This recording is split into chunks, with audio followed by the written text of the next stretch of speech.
What's up, everybody? It's Battle Gemini here. Today, we have sort of like a talkie/reaction video on a topic that I have been finding all throughout my life, and that is the topic of capitalism. You knew it was coming. I mean, I had all this woke shit on my fucking timeline. You knew it was coming. And first thing I wanted to start off with is, babe, run it. We are Charlie Kirk.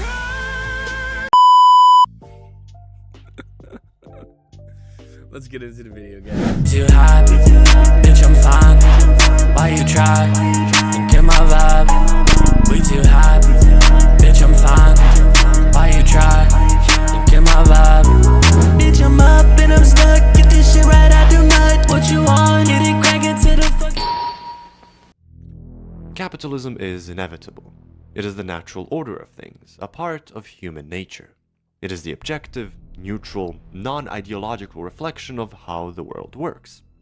Or at least, that's what its supposedly pragmatic and unbiased proponents would like you to think. And most people already do.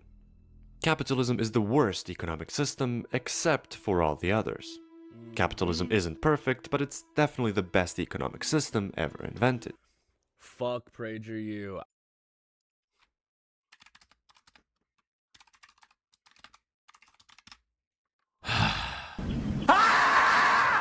I just want to put that out right now. Fuck Prager you. There is no alternative. We have reached the end of history. That's Man. just how the world works. Every single day, I read dozens of comments along the lines of, I mostly agree with you, your analysis was spot on, until you started blaming capitalism. And this right here is kind of what sparked this idea for this video, is because I feel like in my personal life, we can always point to where the problem is, but never actually blame the thing that is causing the problem.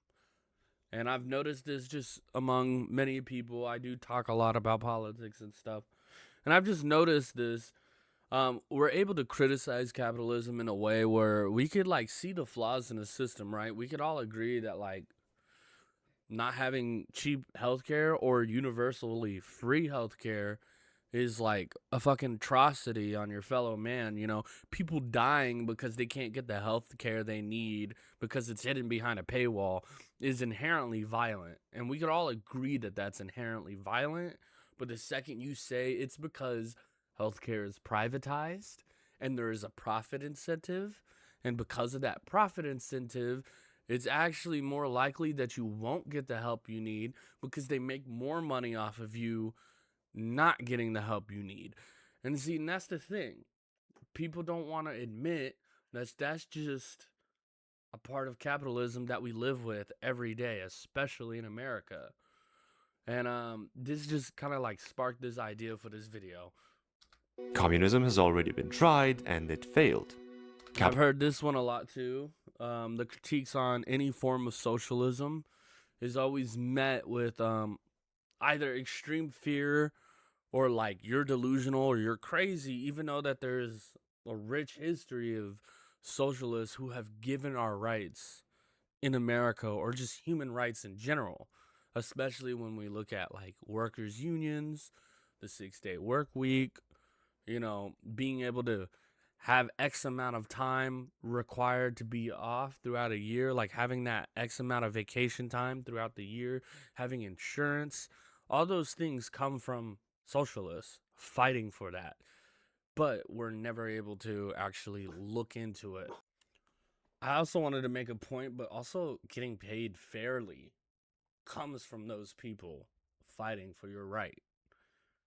But we're never actually allowed to admit that that's what it is, because we're never actually allowed to admit that the system we live under is actually forced to put you in this box of exploitative labor and just exploitation in general. Future Gemini here. I just wanted to make a quick note.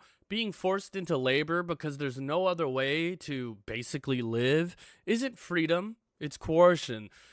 Not being able to pay for basic necessities of life and having to work your whole life to do so, and being at a disadvantage no matter what is not freedom, it's coercion. That's all I wanted to add. But it's the best we have. And it's not. People but seem to mostly agree there's with a the reason critique why of people capitalism. think about They that. see its flaws and shortcomings.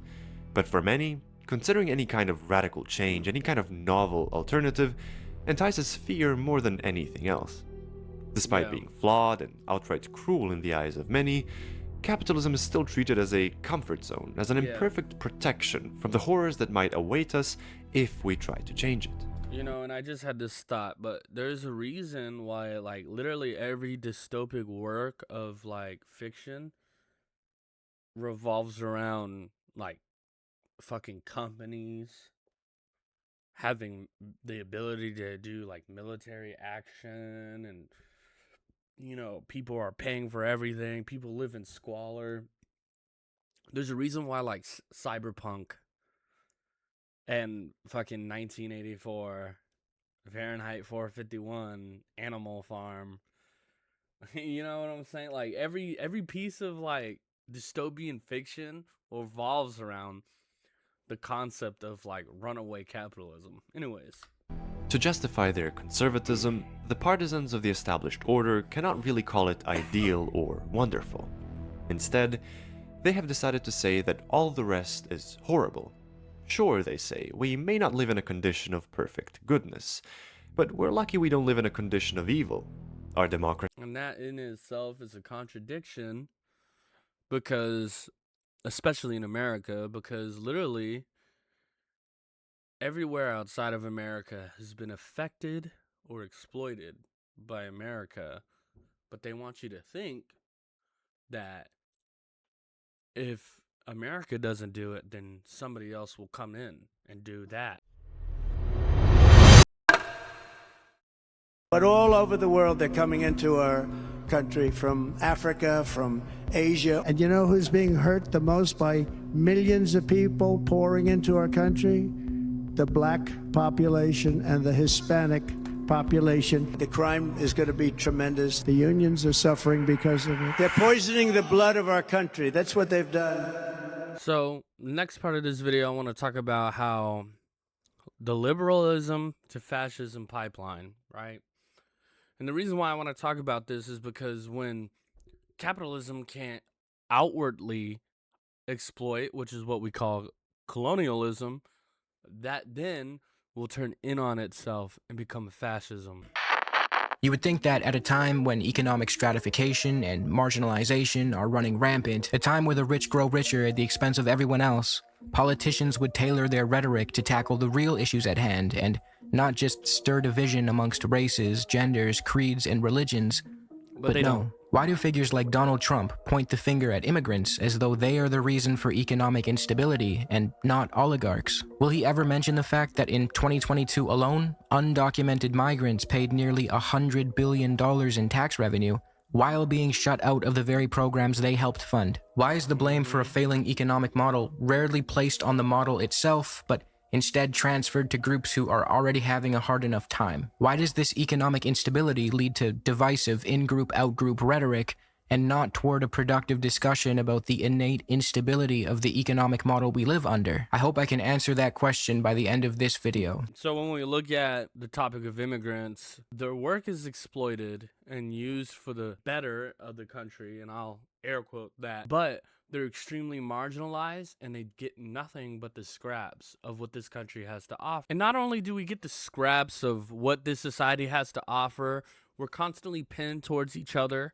We're constantly made out to be the problem and viewed as a second-rate citizen or undesirable in our society. Our work is exploited. We do a lot of the labor that nobody wants to do, and we don't get paid for it, even though that a lot of this labor is what props up our country. And then at the end of the day, there's always the industrial prison complex to kind of keep us in line and exploit our labor even further. This is what I mean by when I say colonialism projected inward turns into fascism, because colonialism is the act of going to another country, extracting that country for its resources, exploiting its people, and the people that were already there at that country get nothing to benefit from it. They live in squalor. They're underdeveloped because America is making them underdeveloped, or just Western society in general, because it's not just America.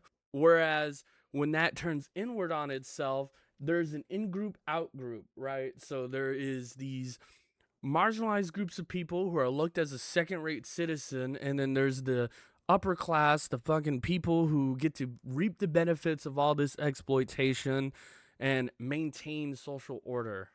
And that's what I was talking about. That's another way of how capitalism fails you. That's why we see the rhetoric we see today. Instead of trying to bring people together, they pin us to one another, because if we come together and we realize what the problem is, maybe people will demand more from their government. And that's kind of what I was trying to explain there. All right, y'all. I'm sorry, but the Zorro hoodie has to come off. It's hot as shit. I'm dying. But take a look at it. One last look at my dope-ass hoodie before I do a costume change in the middle of the video. And why aren't you in uniform?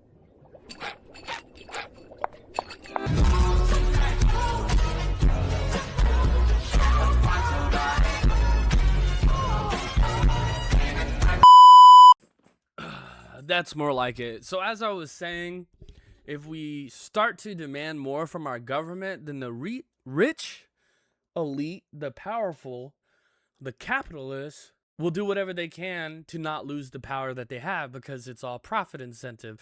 The moment they lose power is the moment they lose money, and the moment they can't maintain their lifestyle, because their lifestyle is predicated on exploitation. Thank you for coming to my TED Talk. Very notable man who was just not fucking with it. This guy, Friedrich Hayek. Hayek was an Austrian economist who believed that an overemphasis on collectivism would fast-track a society to totalitarianism. He believed that social democracy and expansive welfare states would erode the individual and eventually morph into authoritarianism. In 1944, Hayek published a book called The Road to Serfdom, in which he made his argument, and it did not take long before this book of his was picked up by business communities and wealthy, powerful people who saw his ideas as a way to champion a reversal of the Keynesian era. While Keynesian economics improved financial stability for the average person, the ultra-rich resented it because it limited their ability to maximize profits. The business communities and the ultra-rich saw in Hayek's ideas a chance to reverse labor protections, taxes, regulations, and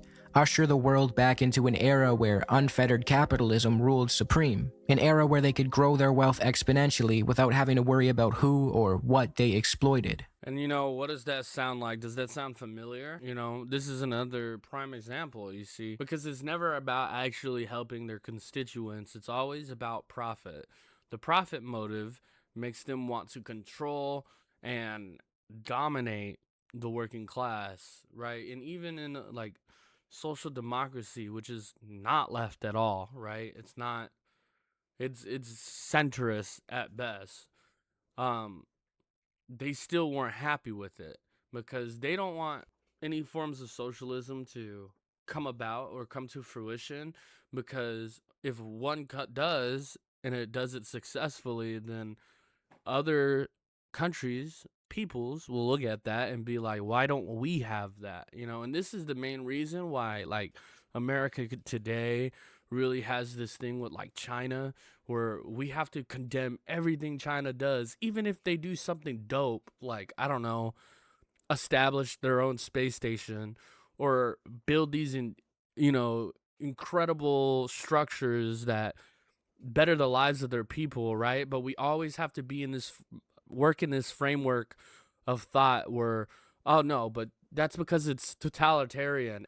And it's a contradiction, because America does heinous totalitarian or authoritarian things all the time, but that's just the way it is, or whoever was on the receiving end of that violence wasn't complying. Whereas China does anything remotely similar to how America functions, they're evil, we need to stop them, we got to condemn them. And the problem is we're not actually looking at these two things with an unbiased lens, so we can't actually critique them for what they are. And that causes problems, because when we can't do that, we can't help people, or we can't actually change our future by sort of writing off these undesired behaviors of government and political ideology and trying to build something that actually betters the lives of people. And my argument for this is that this is all inherently by design. This is all inherent to capitalism, because capitalism needs a almost an ignorant workforce to exploit from. They need a suppressed and a workforce who is unknowing of their material conditions, because if they're unknowing of those things, then they won't actually do anything to change their future, to change their lives. They won't fight for better rights. They won't do all that. And that's what we're seeing happening today in America. We see that with marginalized groups of people like the black community, Latinos. We see that with Asians. We see that with the LGBTQ. These people are made to be villainized, even though they contribute a large part to society, but we're never actually able to look at their contributions as contributions. They're always the problem, because they're the closest thing in America that we have to come to this realization of what the problem is. And so America uses things like white supremacy or racism. We use things like homophobia to kind of keep these workforces in line, to kind of keep these people in line so they never actually question the material reality. Because the moment they do, the capitalists will have to try a lot harder to continue to convince you why it's okay that they're exploiting you.